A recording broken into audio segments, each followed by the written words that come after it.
आज हम बात करने वाले हैं एक ऐसे सफर की जहां हर मोड़ पर डर और खौफ इंतजार कर रहे थे। ये कहानी है जम्मू कश्मीर की एक बिल्कुल सुनसान पहाड़ी सड़क की, जहां बॉर्डर पर तनाव तो था ही, लेकिन उस तनाव के बीच कुछ ऐसा घटा जिसने इंसानी समझ को ही चुनौती दे डाली। तो आइए मेरे साथ चलिए इस खौफनाक सफर पर। ये कहानी है चार दोस्तों की। वो निकले तो थे एक शादी में शरीक होने, लेकिन उनका वो मामूली सा सफर एक ऐसे भयानक अनुभव में बदल गया जिसे शायद वो जिंदगी भर नहीं भूल पाएंगे। देखिए, इस रोंगटे खड़े कर देने वाली कहानी को अगर पूरी तरह समझना है ना, तो हमें उस माहौल को महसूस करना होगा, उस समय और उस जगह को जहां ये सब कुछ हुआ। बात है 2016 के आखिर की। उरी हमले के बाद इंडियन आर्मी एक बड़ी सर्जिकल स्ट्राइक कर चुकी थी, तो आप समझ सकते हैं कि जम्मू और कश्मीर में उस वक्त हवा में कितना ज्यादा तनाव था। रात होते ही सड़कें एकदम सन हो जाती थीं। आम लोगों की आवाजाही पर बहुत कड़ी पाबंदी थी। अब इतने तनाव के माहौल में रात के 10 बजे ये चार दोस्त अपनी फॉर्च्यूनर में निकलते हैं उधमपुर से पोगल परिस्तान के एक दूर दराज गांव के लिए, एक दोस्त की शादी में। उन्हें शायद अंदाजा भी नहीं था कि ये फैसला उनकी जिंदगी को हमेशा के लिए बदलने वाला है। जैसे जैसे उनकी गाड़ी शहर से दूर होती गई, वो तनाव और भी गहराने लगा।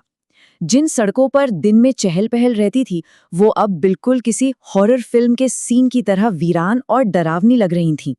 और फिर जैसे ही वो उन सुनसान पहाड़ी सड़कों के जाल में और गहरे उतरे, उनके सफर ने अपना पहला और सबसे काला मोड़ लिया। घड़ी में रात के 12:30 बज रहे थे और वो सड़क के एक ऐसे हिस्से के पास पहुंच रहे थे जिसका नाम ही अपने आप में एक बुरी आहट दे रहा था, खूनी नाला।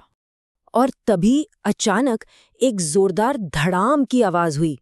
ऐसा लगा जैसे कोई बहुत बहुत भारी चीज सीधा आसमान से उनकी गाड़ी की छत पर आ गिरी हो।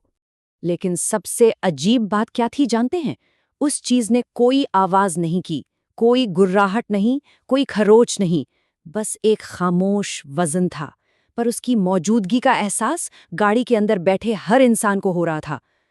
कार के अंदर का टेम्परेचर अचानक से गिर गया और एक अजीब सा बर्फीला डर उनकी रगों में दौड़ने लगा।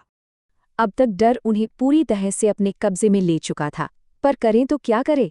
उनके पास आगे बढ़ने और उस बदनाम खूनी नाला पुल को पार करने के अलावा कोई रास्ता ही नहीं था। पुल से ठीक पहले उन्होंने जो देखा, उससे उनके होश ही उड़ गए। वहां एक कार बुरी तरह से क्रैश हुई पड़ी थी और एक औरत जिसकी गोद में एक बच्चा था, दोनों खून से लथपथ थे और वो मदद के लिए पागलों की तरह हाथ हिला रही थी। गाड़ी के अंदर ही बहस छिड़ गई। अमन चीख रहा था, प्लीज गाड़ी मत रोको, पर ड्राइवर नीरज को लगा कि उन्हें इंसानियत दिखानी चाहिए। क्या ये सच में मदद की पुकार थी या फिर कोई खतरनाक जाल? आखिरकार मनीष और नीरज ने गाड़ी से बाहर निकलकर देखने का फैसला किया। पर जैसे ही वो उस औरत के करीब पहुंचे, इंसानियत का वो नकाब एक झटके में उतर गया। उस औरत का चेहरा एक भयानक बिगड़ी हुई शक्ल में बदल गया। आंखों की जगह सिर्फ काले गड्ढे थे। और फिर एक धीमी डरावनी आवाज में वो बोली, चलो। कोई तो रुका। इतना सुनते ही वो बेहोश पड़ा आदमी भी उठ खड़ा हुआ और दोनों ने उन पर हमला कर दिया। वो चारों दोस्त जान बचाने के लिए बदहवास होकर कार की तरफ भागे, जबकि वो अजीब जीव उनकी गाड़ी की खिड़कियों पर जोर जोर से हाथ मार रहे थे। किसी तरह वो लोग उस पुल से अपनी गाड़ी भगा ले गए। उन्हें लगा शायद बुरा वक्त टल गया, पर उन्हें क्या पता था कि असली खौफनाक सपना तो अब शुरू हुआ था।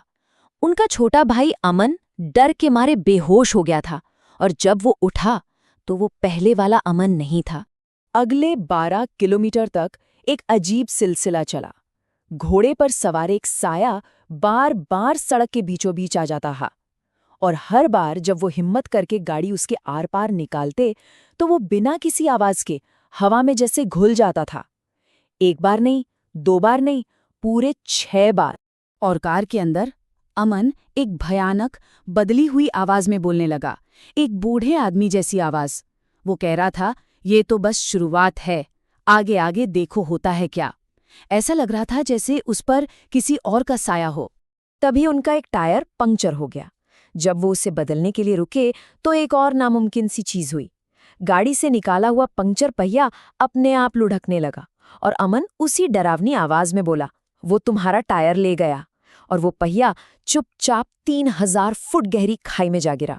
इस खौफ के कई घंटों बाद वो आखिरकार सुबह के 2:30 बजे शादी वाले घर पहुंचे। और ताज्जुब की बात ये कि वहां पहुंचते ही अमन बिल्कुल नॉर्मल हो गया। उसे रात में जो कुछ भी हुआ था उसमें से एक भी बात याद नहीं थी। अगली सुबह उन्होंने हिम्मत जुटाई और गांव के बुजुर्गों को अपनी पूरी आपबीती सुनाई।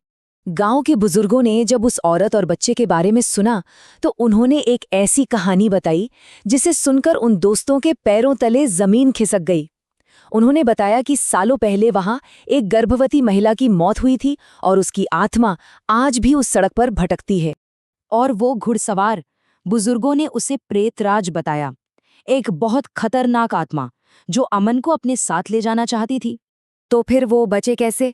बुजुर्ग के मुताबिक उनकी जान बचने की सिर्फ और सिर्फ एक वजह थी, उनकी कार के डैशबोर्ड पर रखी बजरंग बली की वो छोटी सी मूर्ति।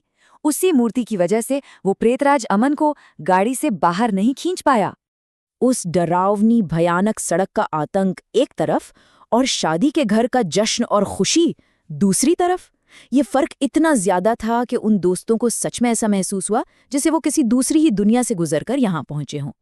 पोगल परिस्तान की ये कहानी हमें एक बहुत गहरे सवाल के साथ छोड़ जाती है कि जब कोई जगह हादसों, दुख और गहरे विश्वास की कहानियों में डूबी हो तो वहाँ लोक कथा कहाँ खत्म होती है और हकीकत कहाँ से शुरू होती है, ये सोचना भी मुश्किल है।